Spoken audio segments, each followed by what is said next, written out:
tudo bem com vocês? Espero que sim. Hoje iniciaremos os nossos estudos sobre a Antiguidade Clássica. Em nossas últimas aulas, trabalhamos a Antiguidade Oriental. O nosso último tema foram os persas. Iniciaremos agora os nossos estudos sobre a Antiguidade Clássica ou Antiguidade Ocidental. Trabalharemos aí dois temas, Grécia e Roma. Iniciaremos pela Grécia, em uma série de videoaulas, já que temos um período extenso e que nos exige muita reflexão. Observando a imagem, temos um ícone dessa civilização. Temos aí a imagem do Partenon, o templo da deusa Atena, um monumento construído no século V a.C. Esse monumento é considerado hoje um patrimônio da humanidade. Mas quanto mais de legado a Grécia nos presenteou, como por exemplo a invenção do teatro ou as Olimpíadas, a influência em palavras do nosso cotidiano, como política, economia, filosofia, todas de origem grega.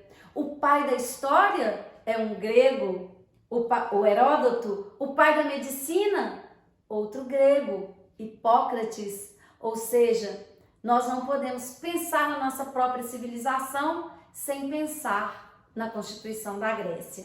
Iniciaremos então o nosso estudo sobre a Grécia, entendendo um pouco como dividimos essa história. Dividimos a história da Grécia em 5 importantes períodos. O primeiro período, chamado período pré-homérico, que vai de 2000 a 1200 a.C. O segundo período, o período homérico, de 1200 a 800 a.C. O período arcaico, que vai de 800 a 500 a.C. O clássico, de 500 a 338 e, por fim, o período helenístico, de 338 a 146 a.C.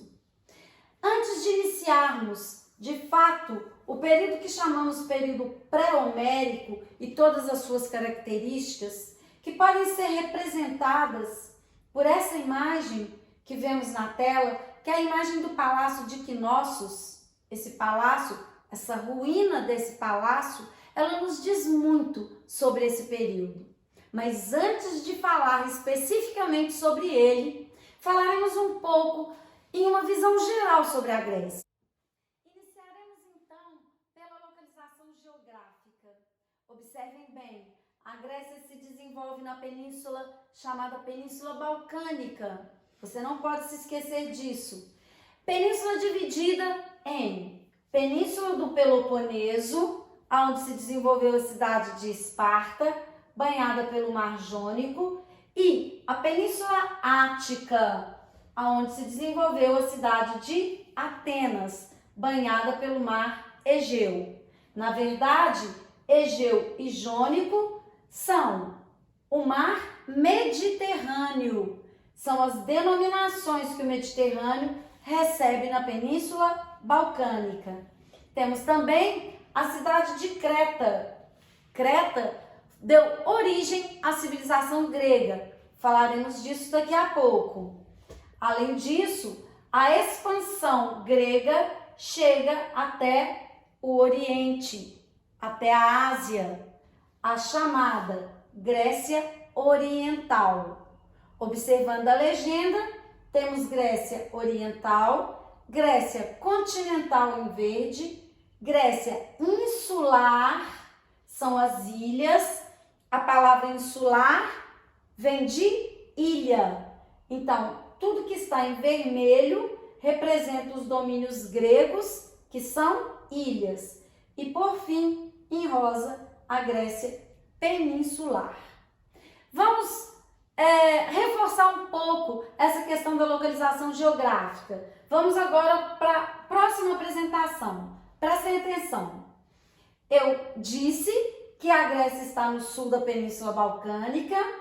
As regiões da Grécia continental, insular e asiática, banhadas pelo Mar Mediterrâneo. Vimos que Jônico e Egeu são parte do Mar Mediterrâneo, com um litoral extenso e entrecortado, um relevo montanhoso e um solo pouco fértil. Observem bem, especialmente essas características em relação ao relevo e ao solo, porque serão características importantes na constituição da história grega. Muito bem, ainda dentro dos aspectos gerais, falaremos da origem dos povos gregos.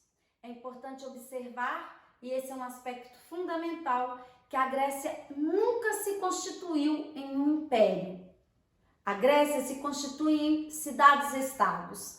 Ao contrário de Roma, que formou um império mais importante da antiguidade ocidental, a Grécia, vou repetir, nunca se constituiu em um império.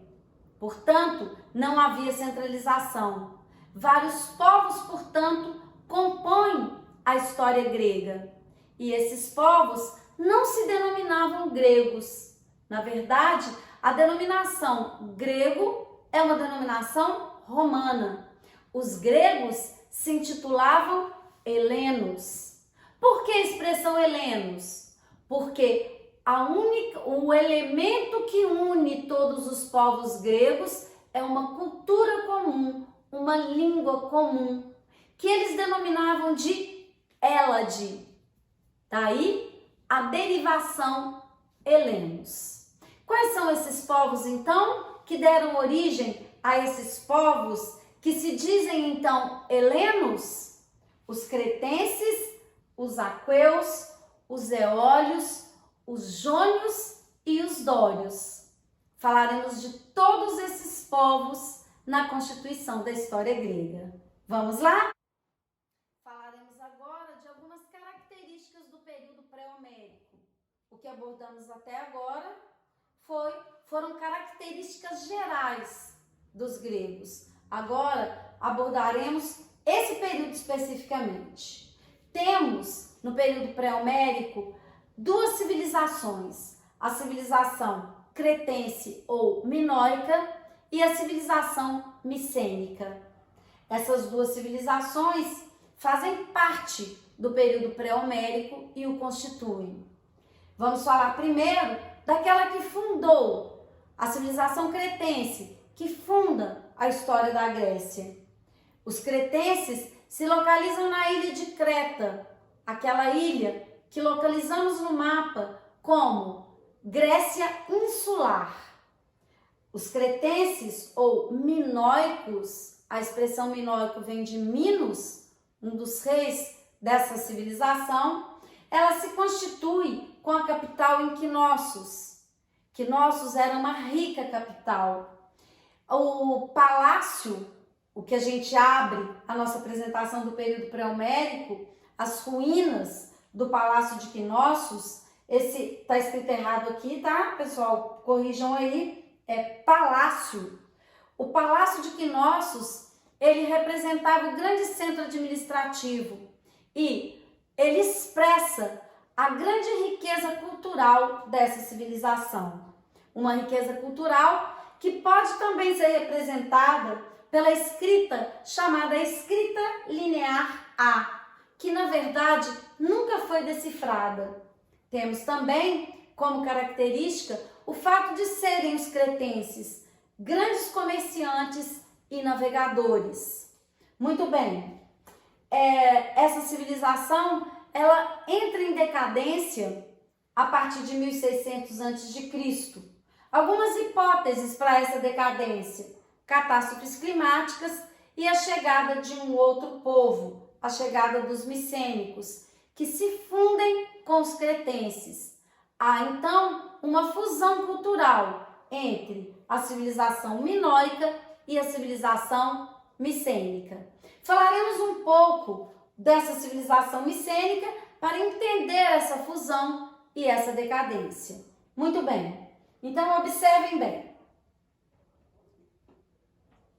Quem são os micênicos ou aqueus? Como eles viviam? Ao contrário dos cretenses, que prezam pela cultura, pela sofisticação dessa vida de palácios, eu tenho aqui os micênicos como um povo guerreiro. Eles, por isso, e pela característica guerreira, eles vão constituir cidades fortificadas. Importantes cidades: Micenas, a mais importante, que dá origem ao termo micênico, a cidade de Tirinto e a cidade de Arcos. Portanto, como disse, é uma civilização militarizada, também de grandes comerciantes. Esses dois povos, então, se fundem, cretenses e os micênicos. Nessa fusão, essa civilização, a cretense, declina, os dois povos se unem e, posteriormente, os dois povos acabam por desaparecer, entram em decadência. As possíveis hipóteses também para decadência dos micênicos após a fusão com os cretenses são catástrofes climáticas e a chegada agora de um outro povo, os dórios, os mais guerreiros de toda a história da Grécia. Quando os dórios chegam, a civilização creto-micênica entra em total decadência. E esse fato levaria à primeira diáspora grega. A primeira diáspora faz com que essa população que vivia anteriormente na Grécia saia da Grécia em direção a outras regiões. Muito bem. Temos aí uma imagem que é uma ilustração no Palácio de Knossos.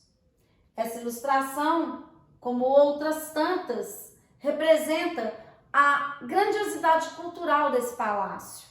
Podemos fazer um tour cultural pelo Palácio de Knossos.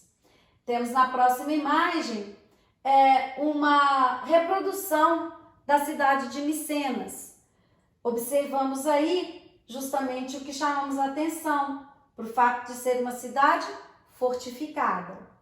Muito bem, com essas duas imagens, chegamos aí ao final do período pré-homérico e iniciaremos em nossa próxima aula o período chamado período homérico. Então, só para fechar, resumindo, pessoal, eu tenho a civilização creto-micênica, que entra em decadência com a chegada dos dórios, iniciando o período homérico. Até a próxima aula!